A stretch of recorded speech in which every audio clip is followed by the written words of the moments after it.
Hola,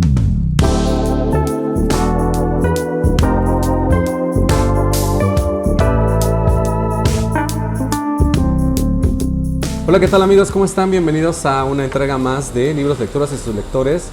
Y en esta ocasión tengo una invitada que acabo de conocer, de hecho.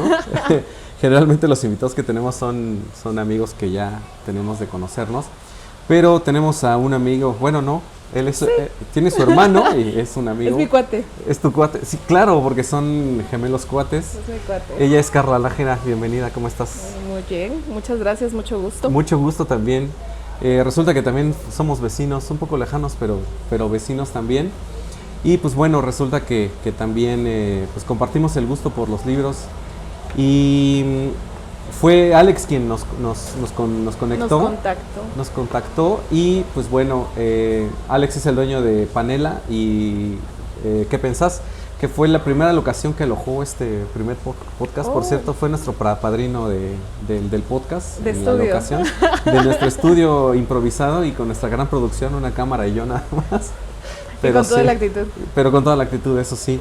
Y me platicó, Carla, que tú, digamos que te volviste un poquito más lectora ahora con la pandemia, ¿no es cierto? Sí, bueno, desde siempre, desde muy pequeña leí, pero en la pandemia, con eso del encierro, ya las series de Netflix estaban sobresaturadas, ya no había más que ver, y recordé que me gustaba leer.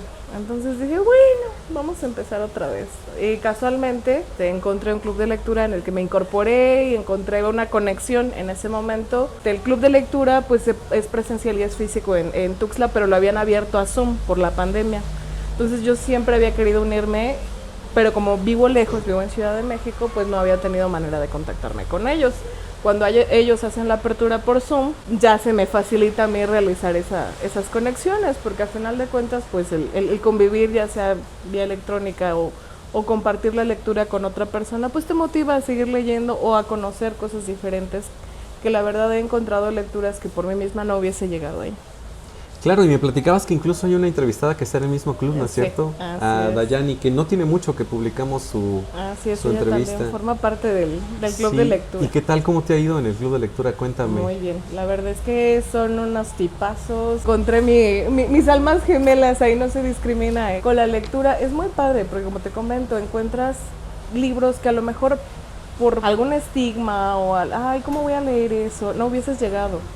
Entonces cuando dejas la flojera y tienes la apertura para conocer cosas, para escuchar, te motivan incluso, estás a la mitad del libro y empiezan en el chat de me urge comentar tal cosa, ¿no?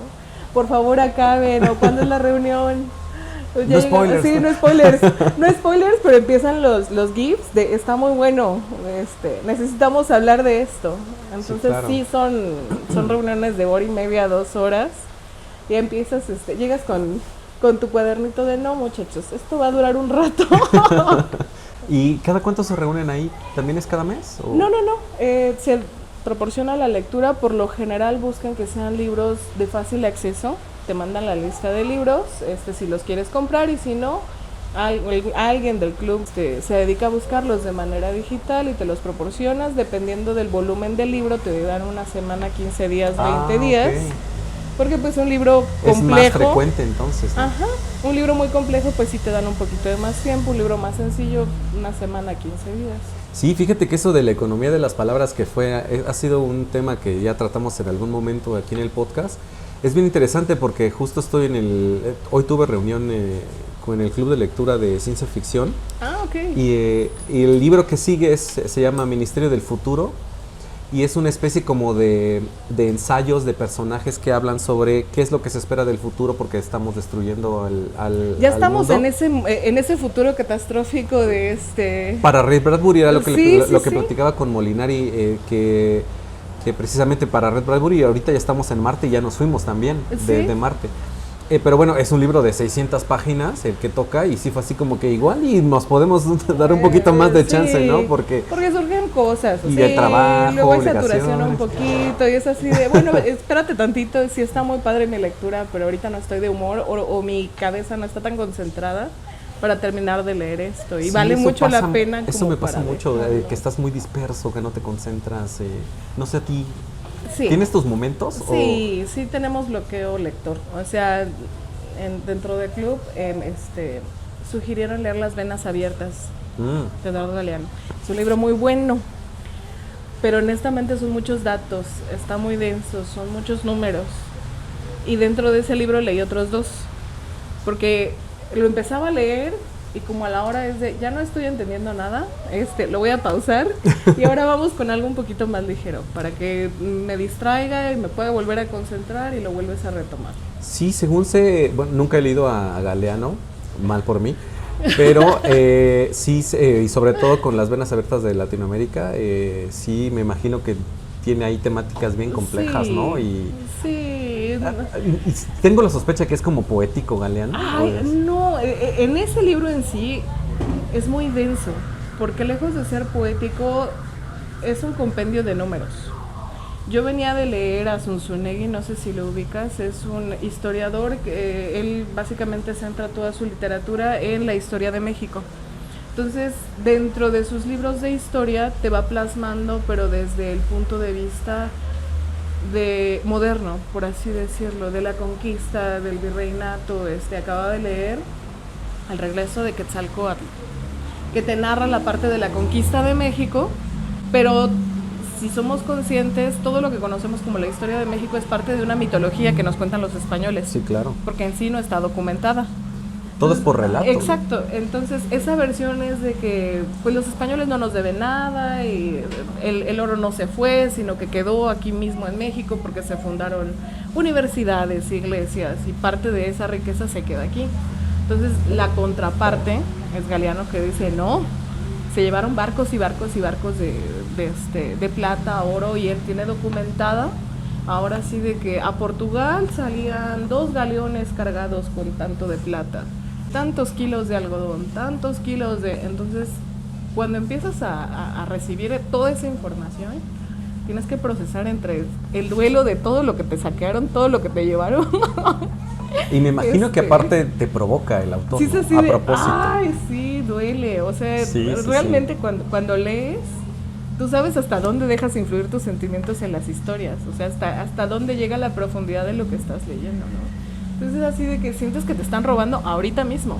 O sea, ahorita mismo vino el español y se llevaron los galeones que te correspondían por herencia, ¿no? Ok, Entonces, muy interesante. Ajá, por eso te digo, o sea, lo padre o lo que yo procuro hacer es contraponer esos puntos de vista. Porque también cuando lees a Zunzunegui entiendes de no, efectivamente, o sea, no puedo tirar a los españoles si soy parte de ese mestizaje, o sea, es parte de donde vengo. Y debo de entender que pues es nuestra cultura a final de cuentas. Ciertamente, sí. Porque no hablamos maya. Ajá. O sea, no puedo proferir improperios en español para los españoles porque a final de cuentas no tengo parte de mi cultura o no soy 100% de esa raíz. Somos esa hibridación claro. extraña, ¿no? De pues es 2000 años después. realmente ya es parte de nuestra cultura y la tenemos que abrazar. Entonces digo que yo venía de ese lugar a caer al punto opuesto. Y es divertido, ya luego estás meditando y dices, ay, ya necesito algo menos intenso. Y sobre todo que toca esas fibras tan profundas. Sí. Esas venas tan profundas. Sí, claro. Ahí es donde dice, Las Venas Abiertas de América Latina, no le quedó más que pintado el título sí, claro. del libro. De hecho, Carla, quería comentarte que aparte que estoy buscando siempre quién se deja entrevistar, claro. Tengo que cazarlos así en las situaciones más raras, más random, ¿no? Sí. Fue que me mencionaste libros y autores que nunca o he escuchado o que no he leído. Y entonces creo que parte de la riqueza de este podcast que estoy haciendo es precisamente que compartamos esa perspectiva y ese universo del que desconocemos. Claro, fíjate que a partir de eso empecé a tener conexión con mucha gente que lee. Entonces, como que a cada quien le da sus temporaditas. Tengo un amigo en particular que ahorita es japonés, básicamente. Entonces, él es el que me suministra libros de Kawabata. Kawabata es el primer escritor en recibir un Nobel de Japón. Ok. La historia de él... Para anotarle, ¿no? Sí, ahí. claro, no. Él bajó, de hecho es mi vecino. Él dice, vecina, necesitas leer esto. Tu vida va a tener un antes y un después de Kawabata, ¿no? Yo digo, ay, ¿cómo crees? Y empecé a leer y sientes la nostalgia en sus palabras y es muy curiosa la manera de escribir. Entonces, el leer hace que te puedas transportar a diferentes países, a que sientas las cosas de manera diferente, de que conozcas lugares, historias, momentos a través de la historia y a través de la geografía. Porque no son narrados incluso en nuestro tiempo. En algunas ocasiones pues pueden ir al pasado, pueden ir al futuro, como comentas en la ciencia ficción que ya nos alcanzó. Algunas cosas, y algunas ya hasta las rebasamos. Ajá. Y también en la cuestión costumbrista, tradicional. Claro, y encontrar diferentes maneras de pensar, ¿no? Entonces, sí me pareció muy impresionante leer a Kawabata porque las historias que él narra hacen que el lugar sea un personaje más. O sea, no podría ser narrado más que en Japón, porque el lugar se convierte en el momento, en la hora. O sea, la historia es una novela romántica que está basada en un baño termal. Situaciones ajenas a nosotros, ajenas, ¿no? Pero para mí, mi cabeza, ya conocimos el baño termal. Bueno, tal vez conocimos el baño termal en, no sé, Ranma y medio. No, exacto, pero la experiencia, el lugar, nada que ver, pues. Estuve en diciembre en Japón en mi cabeza. Sí, qué padre, ¿no? Exacto, o sea, realmente te puedes dar el permiso de conocer, sí, que te proyecte, que te lleve, que te haga imaginar, que te haga estar en ese lugar, en ese momento. Entonces, a partir de ahí empecé a leer algunos autores japoneses, y a leer el que me recomendaba de, ya leíste esto, ya leíste esto, ya leíste un buen filtro, entonces, un buen recomendador. Sí, entonces, de mi contraparte, yo también le hago llegar algunos libros, porque él ahorita está interesado en... Bueno, ahorita le he estado recomendando algunos libros de feminismo, porque anda tomando clases. De género y cositas así. Entonces, a veces me pregunta de puntos de vista. Y fíjate que es difícil porque no sé si te ha tocado o que hayas platicado, y es un poco como difícil recomendarse entre lectores porque a veces nos gana el ego. Sí, aparte de eso, deja tú recomendarte entre lectores. Para recomendar un libro tienes que saber los gustos de la otra persona.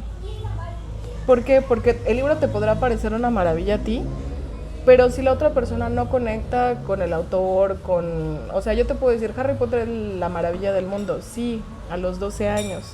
A tus 35 años, a lo mejor si ahorita vuelves a releer Harry Potter, dices, híjole, a lo mejor ya no.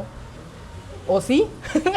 Sobre todo, además que, por ejemplo, Harry Potter está escrito para niños, ¿no? Que es infantil. Exacto, o sea, hay momentos, hay espacios, hay lugares o circunstancias en las que sí debes de recomendar para determinado género o para determinada edad. Oye, Carla, y me has dicho que has sido lectora desde siempre. ¿Desde cuándo es siempre? Desde que tengo uso de razón y de memoria. No sé si te debo de contar esto. Si quieres, si no, igual hace poco estaba comentando con mi mamá que mi mamá nos leía muchísimo, pero era noche tras noche tras noche, y era un compendio de cuentos que nos habían comprado y eran casi los mismos cuentos. Tengo grabadas las imágenes de los cuentos y todas las palabras de los cuentos te los puedo casi recitar. Le digo a mi mamá, me voy a disculpar contigo porque creo que después de que nos leíste tanto nunca más te he visto agarrar otro libro. Te hice odiar los libros porque éramos de que pues otra vez, y el libro rojo, y el libro azul, y el libro verde, ¿no? Entonces a partir de eso pues a mí me generó un gusto para los libros. En la casa siempre ha habido libros, mi papá lee mucho. Es profesor, bueno, era profesor, ahorita ya está jubilado. Sí, lo he visto leyendo, a tu papá. Siempre anda con un librito, siempre lo ves con un librito. Y él en particular le gusta mucho el teatro. Entonces, como era maestro de telesecundaria, leía muchos cuentos y mucho teatro. Ahí empezó a ver algunas cosas en la casa. Y ahora sí que nos dejaron ahí, bueno, vamos a empezar a ver esto. Ahí empezaba a leer.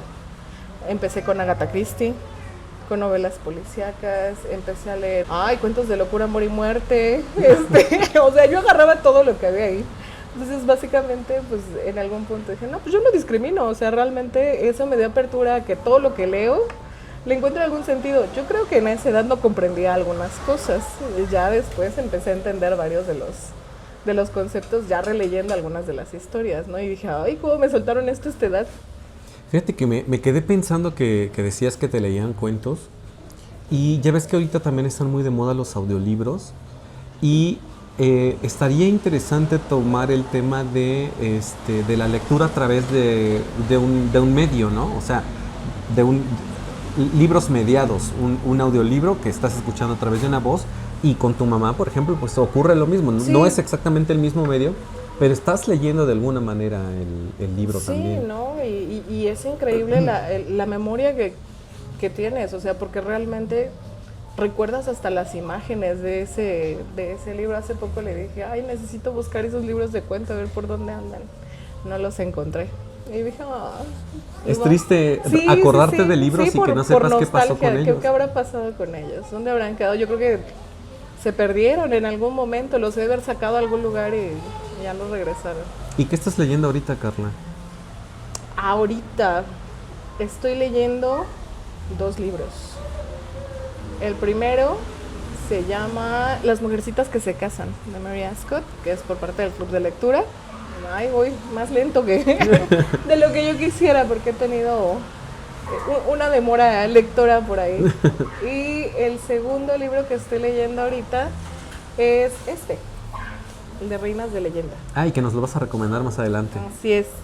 Cristina Morató es una de mis escritoras favoritas. Yo ya había leído Reinas Malditas. Es curiosa la parte de Cristina Morató. Cristina Morató es una periodista que tiene un vínculo muy especial con las historias de las mujeres, porque nunca nos ponemos a pensar en cómo llegaron estas mujeres a ser reinas y a intervenir en la historia. Entonces ella te va contando es histórica. Básicamente sí. Es totalmente basada documentada, por así decirlo, y te cuenta las historias de cada una de las reinas como que si fuera una plática amena de amiguitos. Entonces te empieza a contar los datos que no vienen en el libro el